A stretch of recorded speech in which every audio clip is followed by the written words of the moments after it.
Viewers and subscribers, welcome back to Beating the Press podcast. I am your host, Rafa. Now, today we're going to be previewing two of the big games coming up on the weekend. First up, we have Brentford hosting Aston Villa. And the big one on Sunday, we have fourth place Newcastle playing host to fifth place Spurs. Now, joining me today to preview these two matches, we have returning to the podcast, Carey. Yes, viewers and subscribers. It's been a minute, but we're here trying to beat the press. The flu are trying to beat me still, but we have to do what we have to do. Yes, definitely. Welcome back. It's been a few weeks since we've last seen you on the podcast, and much has changed, and also much has remained the same. Arsenal still top of the league, but Barely, rumors are barely, now barely. swirling as to say they may be battling it, coming under pressure, City for the league, etc. So, the narrative have shifted, but Arsenal remain firmly in control of their own destiny. But we're going to kick the ball off. We're going to look at this very intense and exciting game. Brentford facing Aston Villa. How do you see these two teams entering into this one, Kiri? What can we say? Contrasting form. Because out of the last 8 games, I think Brentford has only won 2 out of their last 8. Versus Aston Villa coming in winning 7 out of their last 8. So you can see that Aston Villa is really doing well. They're really excelling under Emery. He's proving himself to be a top coach. We have to give him that. His tactics over the past weeks been spot on. They have been spot on. He's doing really well. He went there, he took them from basically the relegation battle straight up to fighting for that Europa spot right now. So it should be an interesting matchup, but Aston Villa flying for him. So credit to them, credit to Sniper. He's not here, but we have to give respect to you. Yes, definitely. Aston Villa is the farm team of the league currently. And we see them getting that massive victory over Newcastle in their last game. And now they set their sights on Brentford. This one comes as a away fixture for Aston Villa. So Brentford should be looking to bounce back and try to get back into the winning column or in that winning zone. But it's gonna be a tough game. Uh Tactically though, Kerry, how do you see both teams lining up from a tactical point of view? We saw where Emery in the last game sprung a major surprise on Newcastle. I believe the tactics and the formation he came with, Newcastle wasn't expecting it. Can we expect more of the same? Another surprise twist in terms of tactical approach to Brentford? Well, the thing is, I think the last game he went 4-2-3-1 at one point with Ollie Watkins really. Well, what can we say about Ollie Watkins? He's really finding his goal scoring boots right Oh now. yes, oh yes. On fire You call currently. it, he's replying. He is replying. But I think it was Ramsey who picked up an injury at some point in the match that he picked up a knock. I'm not sure if he'll be fully fit for tomorrow. Mm, Not sure on Bailey's status either. right, right, right. So there are a few injuries here and there for Aston Villa, but the same formation that I think they utilized last week, that 4-2-3-1 Yes, four two continuous three one. rotation should should do the trick, to be honest. Bournemouth now, what can we say? I think they kind of lose that momentum because remember early on in this season they were very hard to beat. Yeah, especially And with Ivan Toney firing as well. right, Tony and Mbeumo who was creating a lot of chances as well, but things have kind of slowed down. I don't see them changing much, to be honest. They're just going to stick with because at the position where they're at now, they're at ninth. Right? I think they're higher than they expected to be Punching fair to above their them. weight. Right, they're punching above their weight. I think Mm, right now the result may not matter as much to them as it does to Aston Villa. I think Brentford is in a position now where they're just seeing out the season. Hopefully get some wins here and there. Right, They right. of course want to finish in the top half. So I don't see much changes coming from their side, but I know Aston Villa will try to be as tactically pinpoint accurate as possible because that Europa spot right now is up for grabs. Yeah, this is a prime opportunity for Aston Villa, being in the position where they are. I mean, at this stage of the game, Emery must have them pushing for that, I would say, top four. I mean, top four is definitely not out of the question, for sure. And they are, what should I say, a sleeper team just creeping up, creeping up, creeping up. And I mean, they're there to pounce if any of the bigger boys ahead of them really drop points. I mean, we see Spurs somewhat floundering and fluffing their line somewhat, and Newcastle is thereabouts, and the Aston Villa team is not very far off that top four. So I would say Aston Villa should be aiming to take the game to Brentford. As mentioned, Brentford is playing at home. Usually at home, they tend to do very well. They've taken a number of big scalps thus far this season. That victory over Manchester United is still fresh in the memory. So it's a team which can't necessarily be taken lightly. And even though from a mental point of view, as you mentioned, they're in a position now where they are safe from relegation, but at the same time, not really in a position to push for Europe. So they're somewhat in a safe zone. So Right, it, right. it, That's it. it's a case of just seeing the season out, really, for Brentford. But for Aston Villa, they are definitely pushing for that European slot. Right. So that's what I'm saying. I think maybe, just maybe, if we say a little complacency is set in that Brentford team, we shouldn't really be surprised. So the Mm, punch above the I think with the run of fixtures they have coming up versus those of Chelsea, which is don't know what to say about Chelsea. I don't think Brentford is worrying much about Chelsea passing them out no, or not to at finish all, not above. at all. Chelsea's neither coming nor going at this point. Precisely. So honestly, I think I Brentford. mean, no one fear Chelsea anymore. I mean, I was in fact looking at their last, what, 5 or 6 games, and I was saying to myself, I don't see where 3 points is going to come from for this Chelsea outfit. I mean, right now they're in what should I say, relegation farm. If Right. Lampard was there longer, he would be sacked. Or if there was more games in the season, I doubt he would make it through the end of the season. And I said it in our other forum that I don't see Chelsea picking up another win until maybe preseason or Mm. next. I don't see them picking up any of the remaining of the games. So uh, that set some level of complacency in Brentford. So for me, Aston Villa going there. I do see Brentford getting a goal because you can never, as I said, you can always bet on Tony. No right, right, betting right. man. Yeah, but The speaking of grabber. goals, I mean the Aston Villa has been rock solid of late. I believe in the last 4 games they haven't conceded. Emery Right. really has that defense really playing well. Mings, Kansa, Moreno, Ashley Young. And credit to I mean, Denver.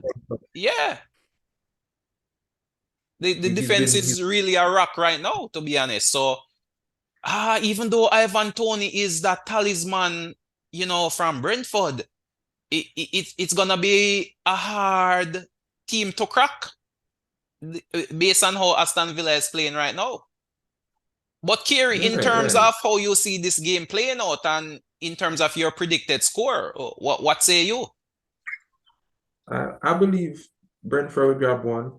Mm, Through Mboy or Tony. However, Aston Villa for the win.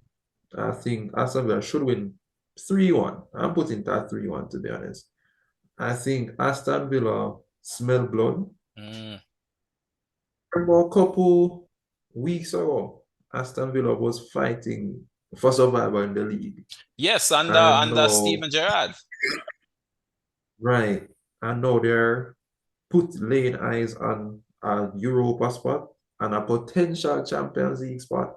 That's right. So I think Emery And Emery he loves proving points in the Europa League. That is his cup. He has won so many over the past years.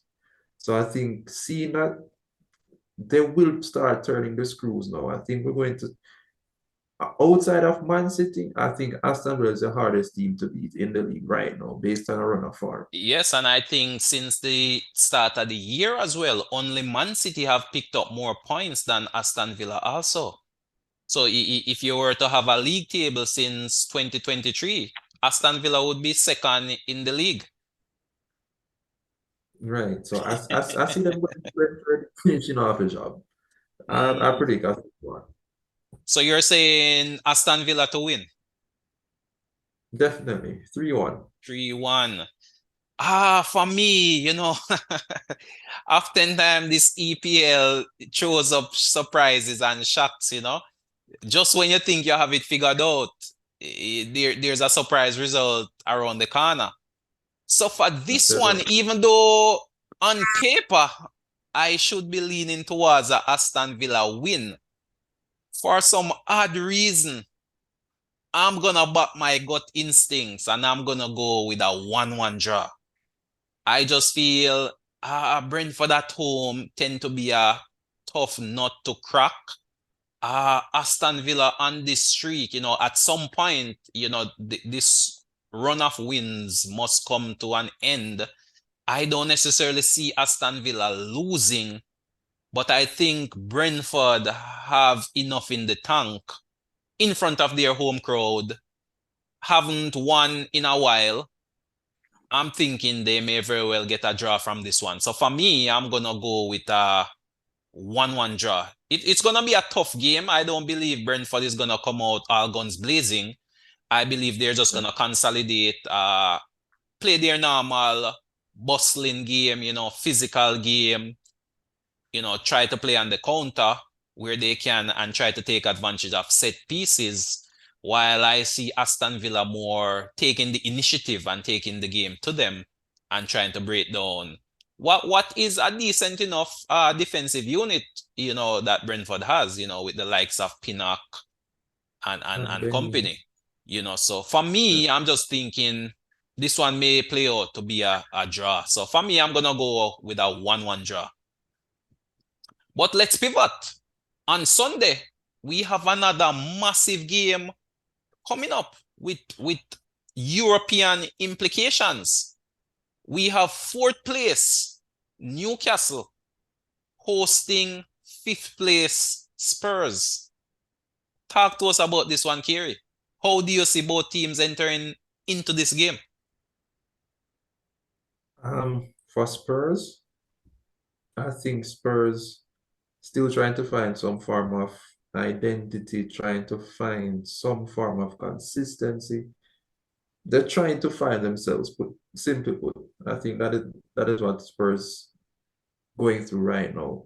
And it couldn't come at a worse time Mm, than with 9 games being left in the season. right, At right. this point, you don't know the formation you may come with, you don't know the style of play you may come with, you're not sure if this week your manager is going to be here, the interim is going to be here or not. You're not sure if the club is being sold. There's so much distractions right Mhm. now at the club. It is I would say probably a run similar to the JFF. Not don't want to take any shot. But Like, before you even go any deeper, quick question. Do you think Spurs will finish in the top four? no, I think my top four is Man City, Arsenal, Newcastle grabbing that third spot, and United grabbing the fourth. Okay, so you expect Newcastle to surpass Man United. Right, Wha- based on the injury crisis happening Mm, at United. but today I saw the return of Rashford and Shaw. So even though there are a few injuries, two of the big guns have returned to the team. Well, when you have Harry Maguire as your centre back, feel like Hey. you just 1-0 down as the game kick off because certain to make a mistake leading to a goal. Yeah, indeed. And even in this Europa League game, he gave away a goal there. Okay, in other words, then you are more concerned about the defensive setbacks. But I mean, Shaw has deputized in the centre back position to great effect since this season as well. So it could be a case where Ten Hag takes Maguire out of the firing line and Shaw slots in. Would that make a difference in your prediction, or do you still think that Newcastle will finish above United? It is not a bad choice, to be honest, rotating Shaw there. But I just think returning from injury right now, kind of a bad timing for Shaw to be thrown at centre back because that's where everyone going against Manu is attacking. I'm not sure how much fit or how sharp he is to be thrown into that firing line. So let's see how it goes. Yes, It indeed. should We have to wait and see how this one plays out. But quite a bold call there, I must say, that Newcastle will surpass United and finish third. That would be quite an achievement for this Newcastle outfit. Granted, they have been playing well all season. Eddie Howe really have them firing on all yeah. cylinders. And we need to remember that it's not a case where Newcastle has lost many matches. They haven't lost many matches. Right, They right, just draw a lot. And I right, think that's the issue. And the draws are kind of close because they have basically one of the lowest goals conceded, if not the lowest goals right. They're conceded the in the meanest league. defense in the league still. Exactly. And this is after 30 games. So the defensive stalwarts are there. Right, right. So for me, I see them finishing out the season at third. So in this match against Spurs, Yes, and with that defeat that Newcastle faced last week to Aston Villa, that's right. back to St. James Park now, knowing that they're leading Spurs by 3 points with a match in hand. If they beat Spurs, then you know that Spurs is basically out of it. Spurs would have to now be depending on Newcastle to be losing matches, which is not Okay. the position Spurs wants to be in, because Right, right, mathematically right. will be up on you by 6 points with a game in hand, a Right, your potential. destiny is no longer in your hands. You will be hoping for other teams to beat Newcastle. That gives you a chance to make up the points difference. Precisely. So I think Newcastle have that in mind and know that right now Spurs is at a vulnerable stage. And I think Newcastle go out. I see them getting, even if it's a 1-0 victory, I don't think we'll be seeing many goals because it's going to get cagey, Mm, especially if Newcastle goes out and get that first goal. right. Then we know what to expect. We expect them to lock shop, play a cagey match with Okay, so Spurs. you're anticipating a KG affair then, where Def, rather than def, two teams going at it. no, because the thing is, Spurs is actually playing very nervous at the moment. I watched the last few matches. The last match where they conceded at a time where it was absolute the worst time possible, and they conceded that late winner or the winner against them. They conceded very late at home, Yes, and you it know was that Bournemouth who came out victors in that last game where they it was a shock result. It was a so shock that result. I mean, Spurs playing at home as well and losing what 3-2 to Bournemouth. right. I think the goal came in the 87th minute, somewhere around there. Right, right, right. It So was the going to same Bournemouth who also pushed Arsenal to the limit. So in some sense, it should not necessarily come as a shock to the Spurs fans that Bournemouth, you could say, reverse their fortunes in North London. definitely. So that's just where Spurs, that shows where Spurs is at right now mentally. So it's more of a mental situation at Spurs than even tactics per se. Definitely, definitely, because if you look at the club right now, the club has no leader. That's Right, the right. first thing. The club has absolutely no form of Mm. leadership. On a The different owner, note, do you expect Kane to be there come next year?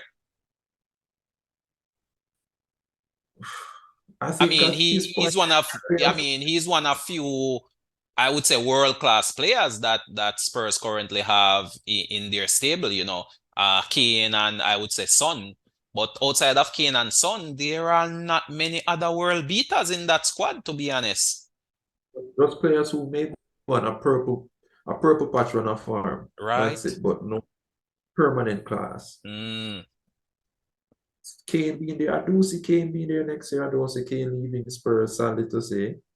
And I think if he was supposed to leave, if he was supposed to leave, it should have been maybe 2 years ago. mm. Oh, Because, when Man City came in for him. exactly. Because right now, I don't see Kane getting any better than how he is right now. I Right, right. think, He might be on the other side of the hill heading back down now. yeah, that's how we might can say we have seen the peak of Kane already. So Right? if Mm. he just stays here, finishes his career, it is what it is at this point. But it's a very sad state that the club is in. And I know the players are mentally involved. Absolutely. You could Mm. have seen it on display, honestly. So you feel that No, they have given up on a top four finish in your opinion, and they're just seeing the no, season out, or is there still fight in this team? there is still fight because at the end of the day, they are professionals. They will try to go out and show that. But they won't. I don't see them giving their maximum, going their maximum 100. Mm. So But they're tactically for professionals. this game though, Kerry, from a Newcastle point of view, how can they take advantage of this Spurs mental fragility come game day? How can they exploit that mental weakness that Spurs may be displaying currently? If Isak is fully healthy, I see him. I don't want to say free roam, but I Mm, see him in a striking position, of course. But we can see him drifting out to the right, coming back in the middle okay. because the rotation from the fullbacks from Spurs has been a bit off. The 3-4-2-1 formation that they're using is not clicking as how it used to be. And we know the quality player that Trippier has proven to be for this season for Newcastle. Yes, We do definitely. expect all over the place, dominating his flank. And I think that's where Spurs will definitely lose this matchup. On the flanks, defending the fullbacks, pushing forward.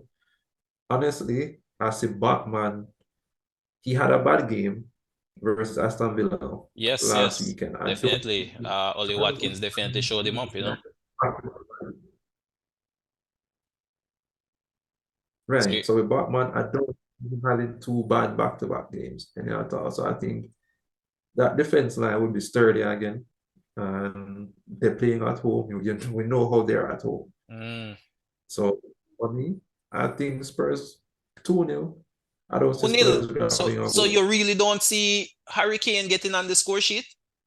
Son? I don't think they're on the score sheet. I don't see where the how Spurs playing. I'm not sure where the goal going to come from for Harry Kane, unless it's a penalty given at best, maybe a Well, of handball late, by VAR. oftentimes Kane seem to be dropping deep and allowing the flank players to run onto the ball, the likes of a Son, and then making that direct run into the box when it goes wide. So, to some extent, that has shown a level of success for Spurs, especially under Conte.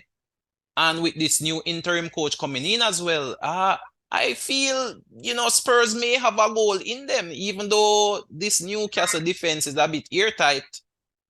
You can never rule out those two world-class players to come up with a moment of individual brilliance. No, that is true. Don't get me wrong. We know that Kane and Son link up can be very deadly. We have seen it for the past couple seasons.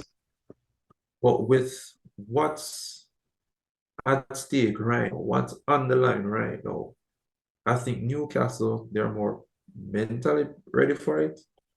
The squad is ready for it. The coach, we can't even say Spurs has a coach. Mm, But we know the Newcastle coach, he is ready for what's on the line. They're ready for what's at stake now. I don't see Spurs coming into the match being nearly as prepared and mentally ready for this matchup as how right. Newcastle will be. And of course, the Newcastle team should be backed by that raucous crowd at St. James's Park as well. Playing in front of that cauldron is no easy feat, especially with the fans, behind you and definitely urging the team on. And with the level of success Newcastle have had thus far this season, their confidence should definitely be high entering into this one and looking to bounce back from what you could say is a humiliating defeat last week to Aston Villa away from home. So it should be a very interesting game. So for you though, Carey, in terms of a scoreline, what say you? 2-0. As I said, 2-0. 2-0 Newcastle. Yeah, man, 2-0 This one is a bit tight, but I'm gonna side with you on this one. I believe Newcastle will come away with a home victory as well. As you mentioned, that mentality of Spurs, it's a bit sensitive currently. And if Newcastle, I feel, gets that first goal and get the crowd behind them, I don't think Spurs will have what it takes to make a comeback. So I'm gonna side with you on this one. I definitely see Newcastle getting a home victory, but I do feel Spurs will find a goal. So for me, I'm gonna go with a 2-1 to Newcastle in this one. Understandable, and that's understandable. Can't I just say can't rule out Kane, but I just don't think they have it in them for this weekend. Okay. But Kerry, I mean, curiously enough, we do have a Friday fixture. We see Arsenal on Friday playing host to Southampton. I mean, give us a quick take on that game since we have you here, being a diehard Gunners fan yourself. What's your take on that one? Um, I think the boys over the past 2 weeks, honestly, I can't really say I was disappointed at the match at Anfield, to be honest. When Liverpool came back 2-2, I'll give them an okay grade for that Oh, one. you haven't been Because on it the platform since such time. not since such time. Okay, well, I mean, You know, you're coming on the platform on the back of two draws. yes, man. So it's in Will the time Arsenal of be able to pull out a victory against Southampton, or do we see the pressure mounted? a comfortable 3-0 versus Southampton. Comfortable A 3-0. So comfortable, bounce back victory at home. yeah, man.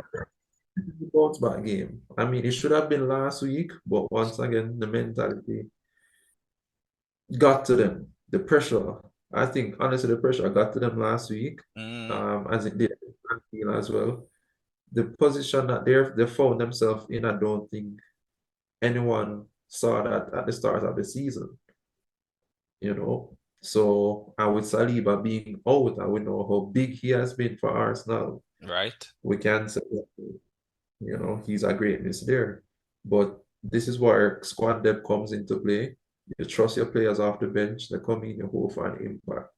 So they just have to see the rest of the season out. It's still somewhat in their hands, although Man City has that game in hand and will also play Man City. It's still in Arsenal hand. And I Definitely. think some way, somehow, Arsenal find a way at Anfield, at Etihad, I should say, and grab a victory, then that should make things extremely, extremely interesting. And this, but but I mean, at that point, Kiri, wouldn't you say? I mean, even now, it's really Arsenal's title to lose because I mean, even if they are beaten by City, it's not the end of the world. There are still a few more games left to still No, maneuver. So remember I mean, the earlier, mainstream narrative have been painting it that this is the title deciding game. But for me, even if Arsenal lose, all hope is not necessarily lost. And everyone is writing off Arsenal, and the game hasn't been played as yet. I mean, it's not too far-fetched that Arsenal could go out and get a victory. right, right, Why right. is I that agree. so unbelievable by the mainstream media and fans in general? Because the season has reached the point that I told you guys about months ago, where City has the potential to go on a 15, 18, 20 Mm. game unbeaten run. Are we seeing the I said start of that now? it has started. It has Mm. started. It has started for the past So couple of are weeks. you We have saying that you don't see Man City losing any of their remaining fixtures? Is that what I'm hearing from you? told Man City to be going for the treble Mm. like that. Let me give you the more diplomatic way of Well, I mean, bet on definitely they're in it. I mean, they're in the semifinals of the FA Cup. They're in the semifinals of the Champions League, and I mean, they're in second now, battling out with Arsenal for that number one spot, as you mentioned, with a game in hand and with Arsenal to face. So, I mean, definitely they're in the running for the treble. I mean, I don't hear the mainstream media pushing that narrative yet, but certainly, I mean, that narrative is definitely picking up steam. That it's not too far-fetched. I mean, last year it was Liverpool going for the quadruple, which something that has never been achieved before. But I mean, we know Manchester United in the past have won the treble, and City are definitely in that mode as we see it right now. So I don't think that's too yeah, far-fetched an idea, to be honest. because right now the City that we're seeing right now is the best form that we have seen City been in since the start of the season. So they're running into form at the right time then. In this case, at the wrong time for Arsenal. And it's the wrong time for Arsenal because once again, the mentality will be so key in this match because this match at the Etihad will be played next week, Wednesday, Mm, 1 week from now. 1 week from And now. Man City will play on this weekend. So if Arsenal should get this win against Southampton. Southampton and go up 6 points ahead of City, Seven. It will be seven. would be seven, right? Go 7 points ahead of City. Next week, Wednesday, we face City. If somehow Arsenal pulls off a victory, Then it's lights out, man. That has to then be lights out. 10 points clear. Yeah, that has to be lights out for City. It They would be can then very go and concentrate solely on winning their first Champions League title if they fail to beat Arsenal. they fair to be Arsenal Yeah, next so week. I mean, I don't understand how the mainstream media is writing off Arsenal. Arsenal has been leading the league the majority of the season, and I don't think they're just gonna give up the lead just like that, as if you don't have to go out there and actually play the match on the field. And we all know the ball is round, so I'm not too quick to write Arsenal off, as some media pundits are doing currently. I fully agree. I fully agree.